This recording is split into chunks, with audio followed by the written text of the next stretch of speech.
Oh gosh. Hi guys, and welcome again today Hi. to Between the Lines. And it's just the two of us today. Michelle and Rhonda are off doing things, and so I roped Cristi Taijeron to come and talk today about our leading men. And now today we're going to talk mostly about our leading men in our books. So for those of you who have read our books, this might be very interesting. Now, we haven't a clue where we're going to take this, so stick with us, and might be a whole lot of fun, you know. And I was just saying, I really need a glass of These wine. are the leading men. What is it? It's only 11 a.m. and too early to drink. I don't know. Maybe somewhere in the world it's okay to drink. It's Saturday, right? It is. Yes, and I've been packing, and my house is echoing as I'm talking because there's nothing in it. So, but Cristi, I am so glad that you're here today because I love your books. And I'm going to turn off my Facebook page here real quick. And you know, and when we were just kind of hashing it out. Oh, we should talk about our men, and I'm like, I love Mason. Mason is so cool, and you need to go to my review. I think it was the second book that Mason really shined, Yes. and I mean, he cracked me up. I mean, he did. All that sweat and leather and Buccaneer terminology underneath was this really cuddly, cool guy that just you just really wanted to go and sit on his lap. Yes. Well, and that's very much my husband, who Mason is based on. Is, you know, he looks real tough, and like people kind of are intimidated by him, and he's got like the shaved head and the goatee, you know. But when you get to know him, he's really, you know, he's a good man with a great heart. He's one of the best friends you could ever have, and he's so silly and funny and just all these things that you wouldn't guess when you just meet him on the outside, you know. Yeah, you know, and with my Riven in Dragon Horse. Riven, of course, was based on my husband, and he was the same way. He was in high school. I hated him in high school because he dated everybody. You know, the notch in the bed kind of guy, and he was a fighter, but he always fought for the underdog. And so, you know, the more I got to know him, the more I saw the underdog, the true side of him, that it wasn't all this big tough guy, you know, this womanizer. And so I had to, you know, use that with Riven because, you know, Riven and Cheyenne, they had their little bit. Cheyenne noticed how the women like to flock to Riven, and Riven actually, he enjoyed it, but, you know, he was really interested in Cheyenne, and, you know, but he was too nice to push everybody away, you know, and Cheyenne, you know, so, but yeah, with Mason, you know, and I think that's why for me, Mason is such a strong character because he's so believable. He's so like your husband. He's got this big gruff exterior, but on the inside, you know, it's somebody you want to cuddle up with, you know. So so was it, when you were writing about him, was it pretty easy to come up with all this great material? Okay, so I'll just give you a little background on Mason and where he came from, you know, where he began my stories. So it started with his son, Sterling Bentley. I told his stories first. Sterling's awesome, but we'll talk about him later. And he was kind of out of the picture during that point in Sterling's life. And so we never met him, but we've heard a lot about his legend and the myths and the Sterling and the people that knew Mason. And so, you know, I got interested in kind of wanting to see, well, what's this whole, you know, legend about? And so Sterling's short story, kind of the beginning days of his years of piracy, is where I first brought Mason to the screen. And at that point, he's very much based off of my grandfather on my mother's side. My grandpa Mike had one leg, and he was like the toughest guy you'd ever meet.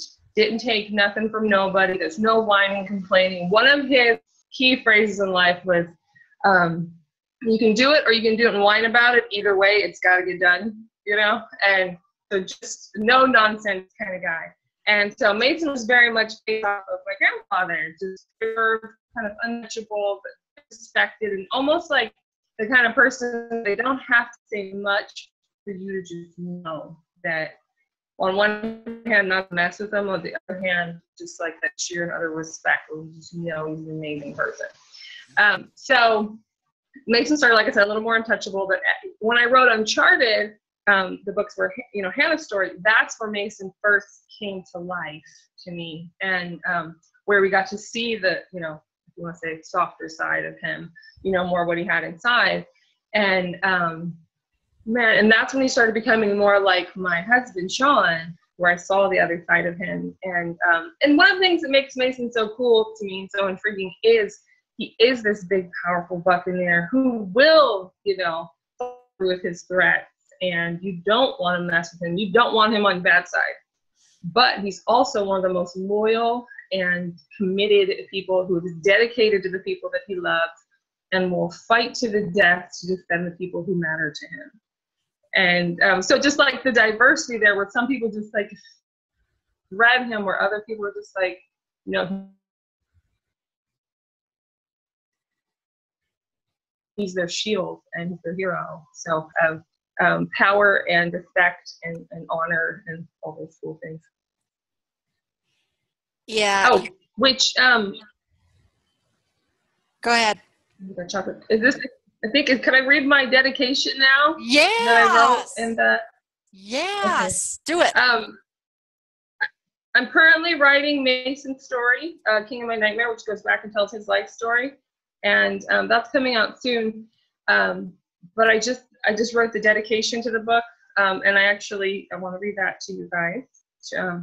This book is to the good men in my life who have shown me the power of love through their dedication to their families, the courage they defend them with, and their loyalty to those whom they cherish. Your real-life stories and actions have made it possible to create a fictional hero that is believable because you have taught me that such men do exist.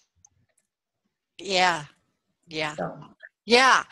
You know, and they do exist, and you know, for us to actually have a person like that in our lives that we can use when we write these stories, you know, I mean, that in itself just, you know, just makes our stories so much more believable and makes the character just, you know, spring off the pages at you. You know, you with Hannah, you know, like Hannah, you just want to run. You just want to run and jump in his lap. And, you know, the second book, and it would, oh gosh, I don't remember what they were doing. They met after she had kind of run away, and they had met on the island, or not on the island, but on the shore, I think. And she was like, she was ready to take him right there in the sand, and he's like, what? Right here in the sand? You know, and it just made me laugh. I mean, it just made me laugh. Yeah. It's like, right on, Cristi, because I mean, yeah, you know, here he's gonna get jumped. Well, I always like to. Well, I like to be able to bring the humor to the stories too, because you know, these, especially the more I write about these pirate stories, the darker the tales are kind of becoming, you know, and Hannah's story, as you know, is messed up. That girl went through some dark stuff. Yeah. And, she's a survivor, and, you know, her survival tactics are a little bit different than Mason's. But one of Mason's key phrases is, you got to have a good sense of humor. It's one of my best survival tactics. And that's like the humor, to be able to laugh, to be able to be like, oh my gosh, that was horrible. We almost died. It was awful. People did that. Holy smokes. But yeah, that one part was kind of funny, right? You know, just to bring that humor because that's like how I deal with stuff in life, you know, Yeah. when things are like terrible and it's like, oh my gosh, what am I gonna do? But I just always kind of find something to laugh about in there. Right. So I Yeah. like bringing to the Right. stories. Right. Well, you know, and that's like with Riven, and I gotta okay, Riven. This is would be my perfect Riven right there.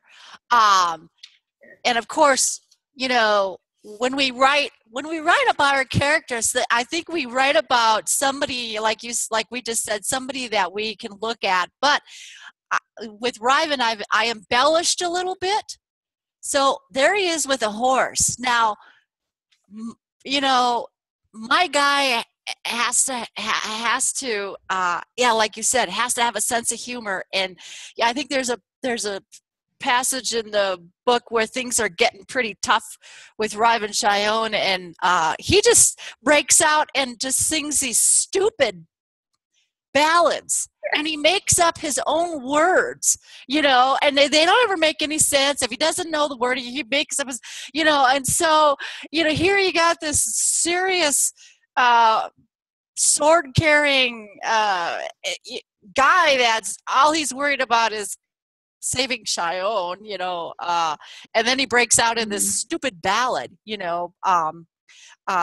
But I just he was fun too because, and I remember when I read your book, I liked how he did bring a lighter tone to it because Cheyenne is very dedicated and she's very on her path, you know, very committed to what she's doing, and he was there for her and he had her back and he would do anything for her, and I love that. But he kind of like cracked some jokes and was like awed by her dedication, you know, in a way, and he made it funny, you know. He did also bring that lighter tone to the tale.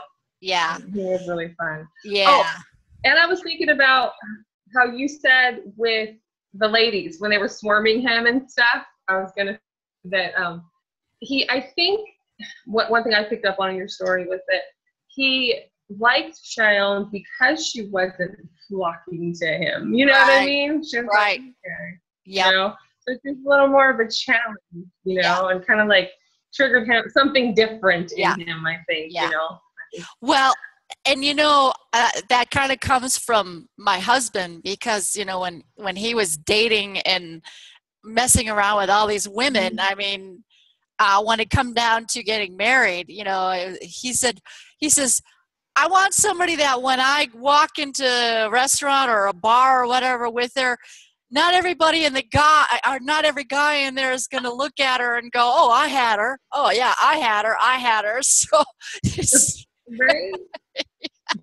you know, so he wanted somebody that wasn't shared with everybody else, you know. So, and I, you know, but yeah. And I think that's what works with Mason and Hannah too, because with Hannah, she's so, as you know, she's very tricky. She's very difficult. And she's really hard on Mason in a lot of ways. She's dependent and she's very separate from him. She's, you know, like I said, very tricky. Obviously, you guys read the book and find out. But the way he deals with her and why he likes her and why this man who could have any woman in the world, who has had plenty of them, why does he choose this difficult little witch, you know? And part of it was that she wasn't, you know, falling over in his lap, and she was kind of like, who are you, and get away from me. And she was not, you know, awed by his typical, the shallow charm, I guess you could say. And the time that they spent together while she kept him at bay, not only did she kind of get to see him for who he was as things went along, but I think in her presence, because she held him off, he kind of became more of who he is when he's with her. And I think rather than just liking her for who she was, it was like what she brought out in him, and that peace of mind, and that not just sex, not just, you know, passion. They built a friendship, you know, and I just think those are the best kind of relationships. Yeah. You know, and I think, you know, today I think the women characters, we tend to write our women characters a little stronger than, you know, it's not just a damsel in distress anymore. But I think our men, our leading men, they still like to feel needed. They still like to feel like, well, I know she can take care of herself, but, you know, I still like to know if, you know, that I need, you know, if she needs help, I can do it. You know, it's kind of like Riven was always appearing to save the day, but she had already got done saving herself, you know, so he always comes in right at the end, you know, but he thinks he thinks he saved her, but you know, so I really do. I think the girls have to give a little to our guys, you know. I could take care of myself, but I do have my weaknesses, and I'm going to let you see it. You just, you know, so I think that's important too, because we don't want our women to just be, oh, you know. Yeah. And it's that fine balance of not being all faint, you know, tied to the train track, screaming for a man, you know, to save her, but to also respect the man that wants to save you, you know, because it gets too much when the girl's like, I don't need you, I'm on my own, you know, man, you know. I like it when, like, wow, I might not need a man, but like, oh, it sure is nice to have one. Yeah. You know? It is. And to have that love and that protection and that, you know, like I said, that shield. Yeah. And one of the fun things in Queen of My Nightmare that when Hannah kind of realized, because obviously she, you know, when she did her runaway, she kind of proved that she could handle her own when need be. But later on the ship, when they raid that Spanish ship and the stuff goes down and Mason takes out like 3 dudes all by himself with a sword. And then she was like gonna help him, but then she's like, oh, I didn't have to. He kind of handled that. And she realizes, because I'm not gonna, you know, blow all the story, but some things that happened to her earlier, she's like, wow, if Mason was with me when that happened, I never would have been kidnapped. Yeah. You know what I mean? Like, she, you know, gets that respect for him. Just like, this man will do anything to protect the people that he loves. And with him, we'll always be safe. And that's how I feel about my husband too, you know, like, he's so fierce to protect us, and just different things that he's done and his whole attitude. And like, I just, when I'm with him, I just feel totally just safe, you know, and I love that. Yeah. Yeah. Well, I'm not very proud of it, and I'm not saying this because I'm bragging, but it's something that, you know, we've all seen in the movie, and I've actually been fought over, and, you know, and looking at the time, you know, it was my ex-husband, and he was just like, I got tired of him, you know, being with, you know, coming home at night, and he was one of my friends or whatever, so I left him, and you know, so when I ended up with my second husband, you know, the two of them clashed, and they used to be friends prior to, you know, my divorce. And so, you know, so sometimes that's, you really live that, and I was able to use that in the story, but, you know, looking back, I'm not very proud of it at all. You know, you think it's kind of cool to watch, but, you know, there's a lot of emotion involved in that, and a lot of hurt feelings, and you know, so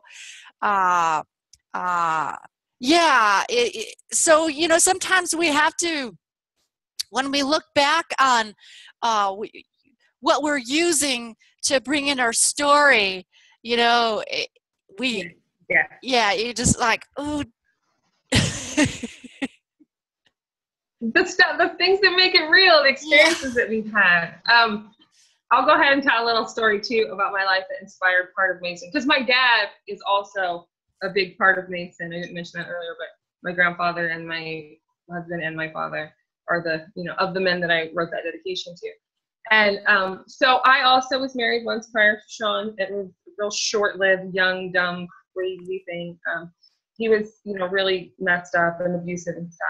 And my dad had to come and rescue me one time from this guy. And it was so crazy. And he came in, and the guy, you know, I punched the guy, you know, same thing, things you shouldn't be proud of. And pushed me, and then I called my dad, and I was like, you know, this guy's, beat me up. And my dad came over there and he took care of business, and he beat him up. And I went home with my dad, that night. Everything changed. My whole life changed. I left the guy. I moved on. But it was like, I don't know, it was really cool, like knowing that my dad had my back and he was there for me, and nobody was going to hurt, his little girl. And having that home to go back to afterwards. And also during all of that, when things were getting bad with the guy and stuff, I always remembered that my dad loved my mom and he respected her and he cared for her. And seeing that, I always knew, like, well, it doesn't have to be this way, and having that example was amazing in my life and totally made a difference in the choices that I made, and knowing that I could have a better life. And by the way, they're actually celebrating, my parents are celebrating their 38th wedding anniversary today. Cool. So it's very cool. It's very cool to see that love is, still alive and out there. And there are good men in the world, and there are men that love their women and will do anything for their family. And things like that are what help to inspire these heroes that we write about in the fictional world. Yeah. And why they're believable, because it can be true. Oh, I know. And and that's why I think that's what really makes a good story, because when you're able to go into your own life and, glean from that and use it in whatever way, we're able to go into our dark times, and, because life isn't perfect. And nobody's perfect. Our men are not perfect. I'm not saying my John is perfect. And we've been married. We had our 30th anniversary last year, so we'll be married for 31 years. Yeah. Yeah. And it's very cool. Yeah. So, but yeah, it's fun when the good thing about writing about our leading men is we get to make him the way we want him. We can glean from everybody around us, and then if there's something we can steal from somebody else, and we can make them bigger, and the humor, we just don't want the guy that smiles and every hair's in place and his teeth glint when he smiles and he says the right thing all the time, and that's not what we want. We want real life. No, the roses and the wine. Yes, real life, and it's always cool to have a hero that is flawed also, that they have their own issues that they're dealing with, things they might struggle with. Right.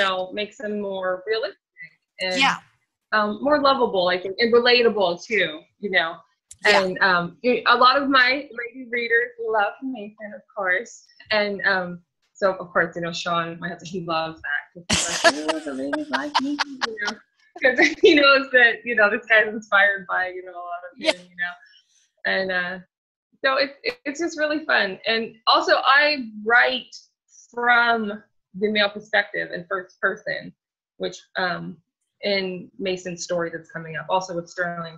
And so that's extra interesting, because I'm not just in Uncharted, I'm seeing Mason from Hannah's view, which was really kind of easy because I'm a female and he's just awesome man that I fell for through her eyes.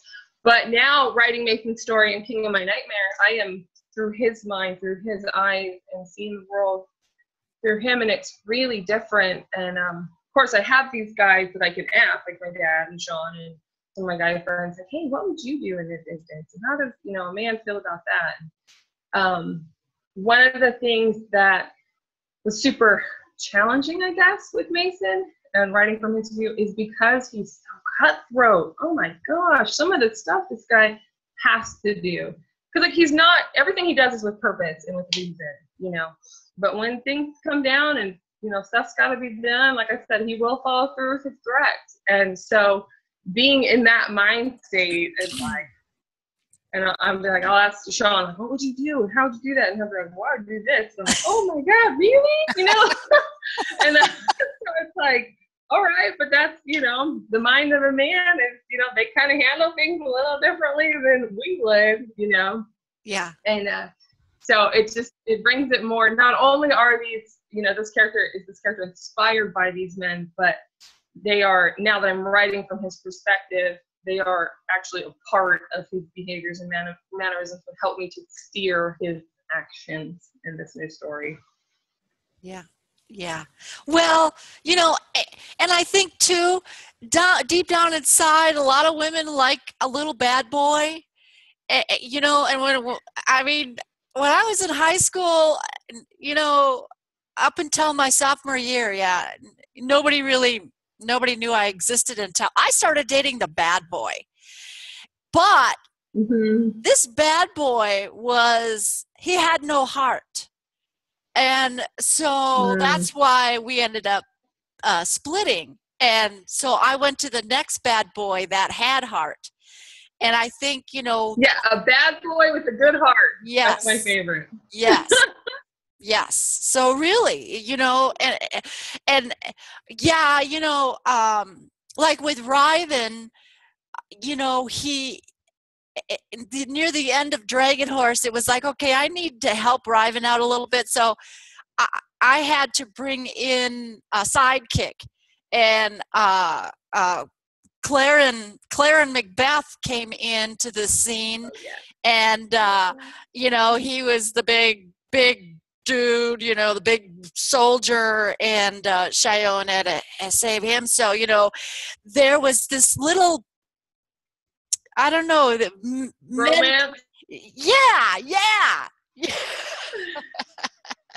So I had to do that, to just build up Riven a little bit more, and I just think, the leading men, they either need an antagonist or they need a bromance going on, Yes, he totally knew that because he had all those women and their animals, and Riven needed a homie. It worked out really good for him. I liked when his buddy showed up, and when they started talking and laughing together, I was like, cool. This is good for him, And I think Claren had more of he knew that Riven was a little bit more serious. So he really liked to give Riven a hard time, and Claren had a bigger personality and he just had more comedy to him, he brought more lightness, even though he was this big dude, so your story, you really don't have an antagonist in your story, do you? It would just be their life. Well,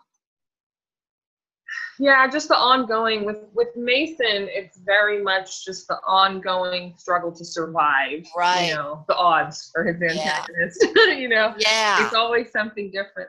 Right. I mean, overall, and especially more into his current story that I'm writing now, the Spanish are the overall enemy of the Buccaneers. So on a large scale, he'll have some trouble with a certain character in the new one, on and off, that will kind of travel throughout the series. But with Mason, it's just survival. As for a sidekick, I guess in the Uncharted books, Shark is probably his, kind of best friend. Yeah. Sharky boy. And, Shark is younger than Mason, and Mason rescued him from slavery when they took the ship that he was imprisoned on. And so this kid who, I think Shark was like 15 in Uncharted Secret.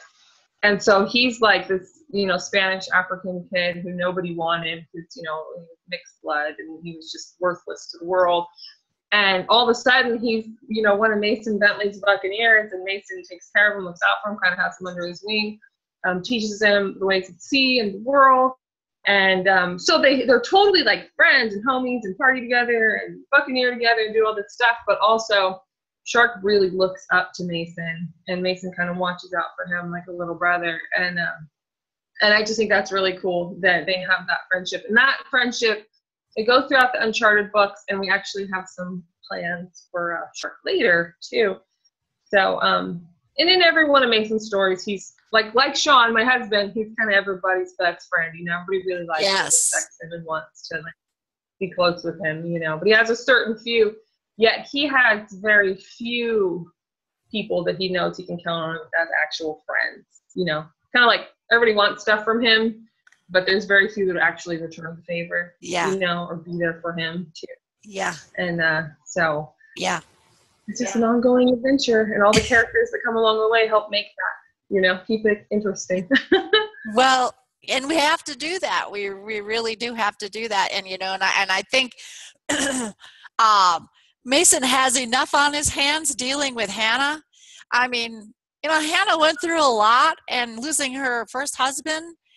I mean, come on, you know, and then having to relive that in the second story. I mean, so, you know, that's kind of the antagonism between the two of them. Yeah. You know what? Yeah, Hannah's like his antagonist now that you say that. Yeah. She's his best friend and his worst enemy. Yes. And he says that later in book 4 of Uncharted. He tells Hannah's daughter, he's like, you know what? I don't lose often, but when I do, your mother's usually on the other end of that battlefield when I lose. So Hannah is very much his biggest problem in life, you know, and all the hell she puts him through. And it's because he loves her so much, you know what I mean? And he also, he saw her, he found her, saved her when she was at her worst, you know? Yeah. And so he knows what she's been through, and he knows why she's messed up, and he doesn't forget that. Yeah. So I know a lot of my readers don't like Hannah. Some of them understand her, some of them sympathize with her. I get a lot of mixed feelings in my feedback about her. But Mason loves that woman, and always will, and that doesn't go away no matter what.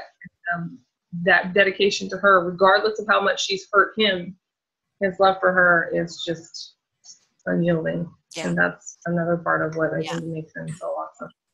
You know, and that's like with Ryben and Cheyenne, you know, I wrote the series, I started in the middle for some reason, and in the second, so really you don't get to see a lot of what the two of them, you know, it's not really the romance with the two of them in this story.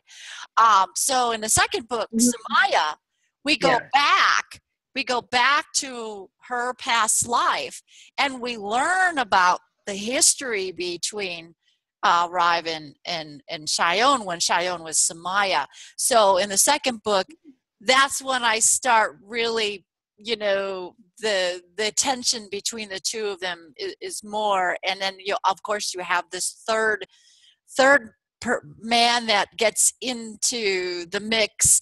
And, you know, when you have a third man, that really causes, like with Hannah, all of a sudden this third man shows up, and that really causes a lot of,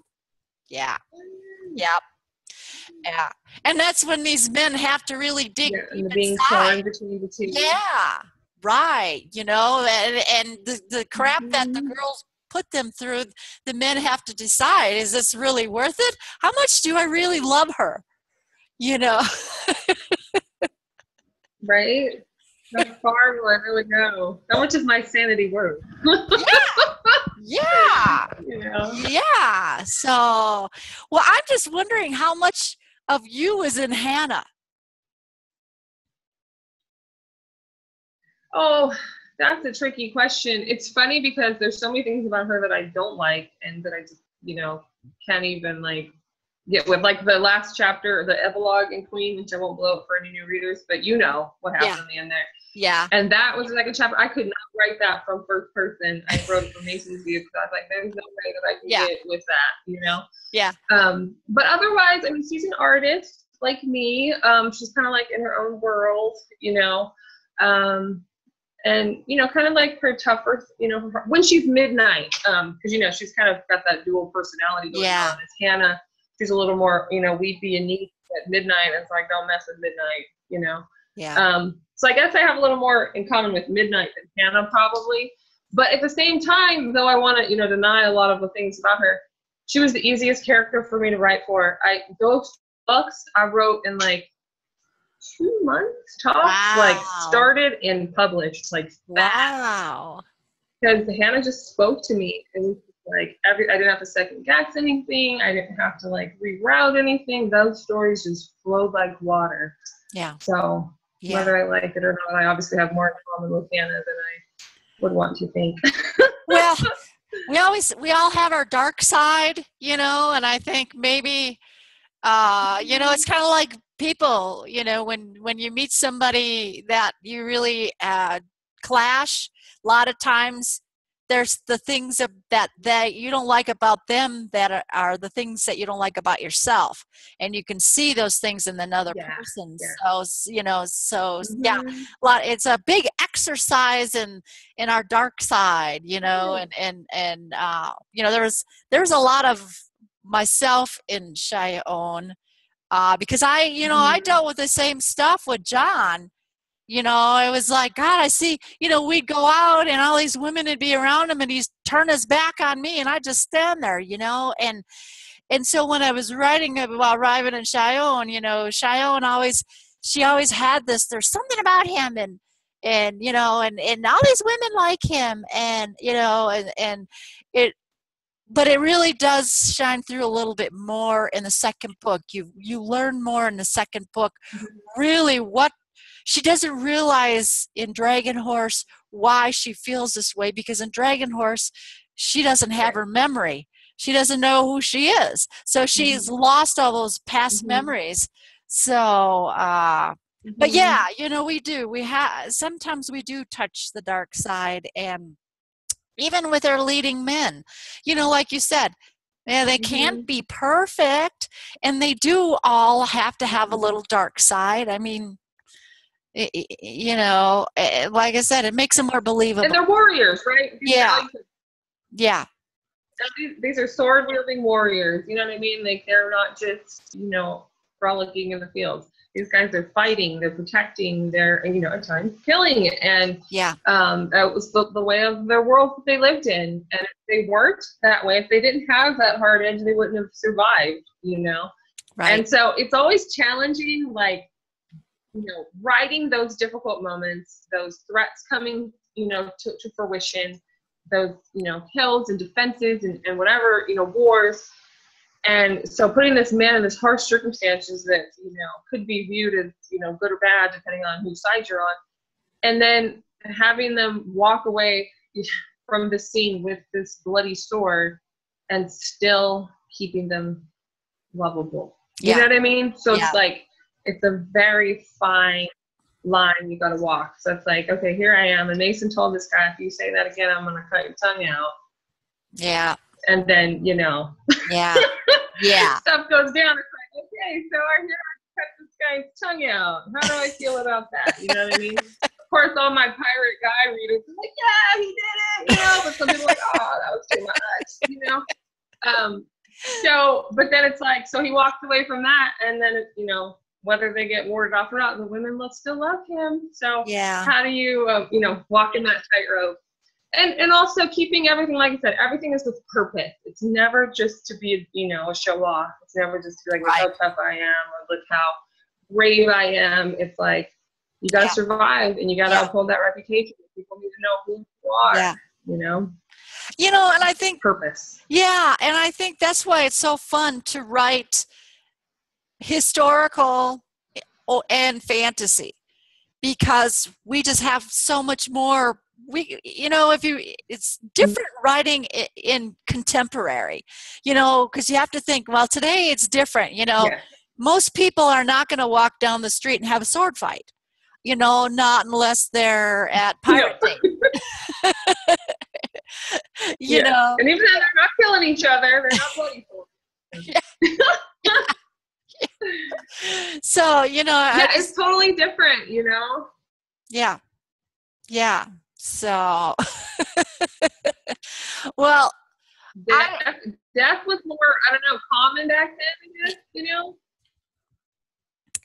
Well, and I think now, you know, we're coming in a energy shift where, you know, we really don't need to live the way they did. You know, life is so much different now, and I think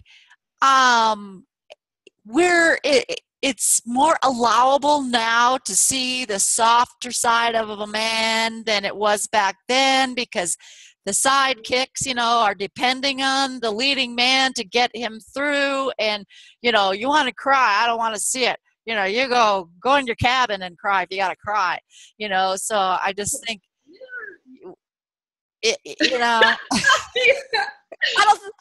I don't think. Well, and like my dad and Sean both. My dad and Sean both always kind of talk about that, like, the good old days when you could just pull out your sword or your axe when you get tired of somebody, Yeah.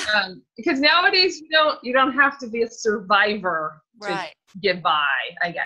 Yeah. And so, it's just a different time. It's a different world. It's a lot easier, and, back then men had to be men. You had to fight and struggle. And like I said, death was more common and, sword fighting, all that stuff was just more prevalent than it is now. So it's a much different world. And as Sean, he always says there's two kinds of people in this world. There's survivors and non-survivors.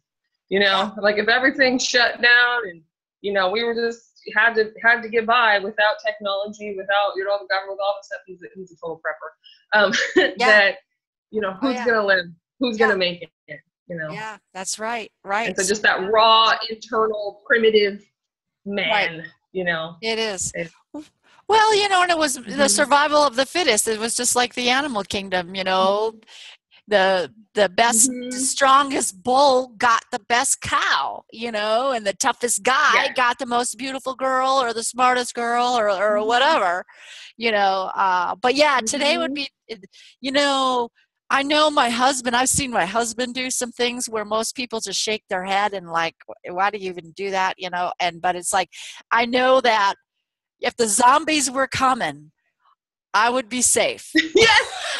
Yes, in here. Yes. Yes. Totally. So that's always a good thing, so. Totally. But anyway, we're ready.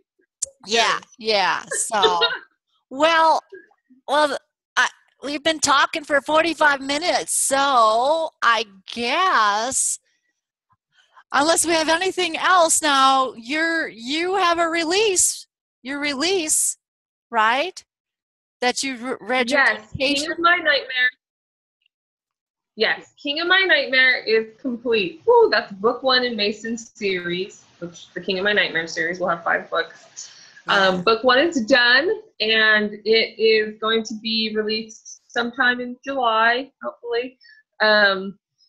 Just, you can always, anybody who is interested, follow me on my Facebook, Endless Horizon Pirate Stories, or my website, endlesshorizondesigns.com, and keep updated on when it's coming out. And, Mason, of course, is available in all of my other series that are already out. And, so that book has taken up the last year of my life. I've just been totally dedicated to, writing King of My Nightmare. And so, it's done. Oh my gosh, I never thought it would be over. And I kind of took the week off. I just finished last week, and then I'm already reeling to get started on book 2. So, well, that one, that I'm really excited. Well, I know there's a lot of people watching that have already read the books, and so I don't have to tell them to get the next one. But the ones that haven't, you really do need to read Cristi's stories. They're really good. She really is. I mean, she really is a talented writer, and her books, you'll laugh. I mean, there's so many times I did. I mean, I'd be reading and then I'd have to PM you. Oh my God! Yeah, I love that. And I do. I love hearing from my readers. I love when people message me and tell me what they think or feel. Oh my God, that happened. Like that is, as an author, all the time and effort that we put into these stories. Right. It's so cool to hear back and know that they're enjoying it and they're feeling what we put out there. Right. Yeah, because when somebody says, "Oh, I liked your book," oh, well, we'd really like to talk about why you liked it. Not, I liked the book. Well, write me a review. Oh, I will. Okay. So, yeah. So, yeah. But, well, cool. I'm glad. It's like it triggers that. Yeah. That crazy author is like, oh, they want to talk about it? Ooh. Yes. Yes. Yes, yes. I go all day about this stuff like we are right now, right? We Yeah. totally burned through this 45 minutes. No. Oh, I know. I know. We could keep going forever and ever, but we'll have to do another one, and we'll just have to do our leading ladies. I think that would be fun. Yes, Talk about our absolutely. leading ladies. So Absolutely. yeah, and then I like it. if you once you read Candlelight and Cobwebs, we can talk about each other's books. So yeah. So Yes, I can't wait to get into that one. yeah, well, I know we're all so busy. Wish we had more time to read. So, but anyways, Do you remember Johnny Five? That it was like Batteries Not Included was an old movie in the 80s, yeah, and the robot Johnny Five, he could like touch a book and like read it yes, like in yes, seconds. He yes, would talk all the time like, oh, I yeah, wish I could do that. yeah. I know. I was a slow reader. Before I knew how to read, my mom used to bring one classic home a day from the grocery store. They had some kind of, you buy so many groceries, you get a classic. And I remember thumbing through those books and just wished I could read. And but I was a real slow reader. And so they put me in speed reading classes, which did nothing for me. Because I'll pick up a book and I'll read it so fast, but I won't retain anything. I was just reading the words.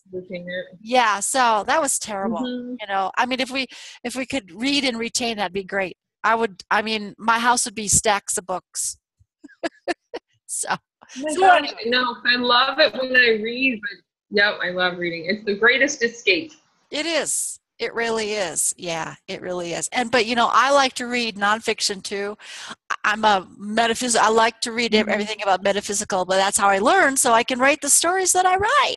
So, but anyways, well, Yeah, my dear. the study.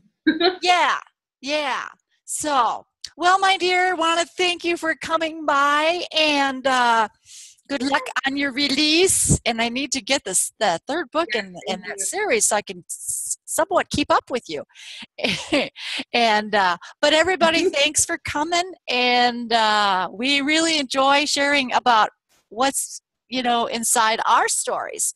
So that's what we wanted to do today, to talk to you about what's behind our stories, what is behind our leading men. And so everybody, thank you very much for coming.